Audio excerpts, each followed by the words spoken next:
ദേഷ്യമൊന്നുമില്ലല്ലോ? എന്തിനാ ഇപ്പൊ ദേഷ്യം? തനിക്കിഷ്ടമുള്ള വഴിക്ക് മക്കള് നടന്നു കാണാൻ രക്ഷിതാക്കൾ ആഗ്രഹിക്കും. അത് സാധിക്കണമെന്നില്ല. എനിക്കൊട്ടും പാടില്ല അത്തരം ആഗ്രഹങ്ങൾ.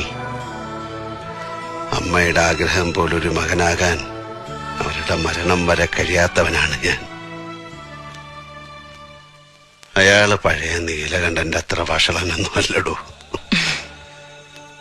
പഠിത്തം ഡിഗ്രി കൊണ്ട് നിർത്തി പണി ഏതെന്ന് നോക്കാതെ പണം ഉണ്ടാക്കാൻ ഇറങ്ങി തിരിച്ചു. അതെനിക്ക് ഇത്തിരി പ്രയാസം ഉണ്ടാക്കി എന്നുള്ള സത്യ. അത്രയേ ഉള്ളൂ. ഈശ്വരന്മാരെ, എന്റെ കുട്ടിക്ക് ആപത്തൊന്നും വരുത്താതെ നോക്കിക്കൊള്ളണേ. അയാൾക്ക് എന്താ ആപത്ത് വരാൻ? ഭാര്യര് പറയും പോലെ ഇത് അയാളുടെ കാലമല്ലേ, കാർത്തികേയൻ മുതലാളിയുടെ കാലം. ദേഷ്യം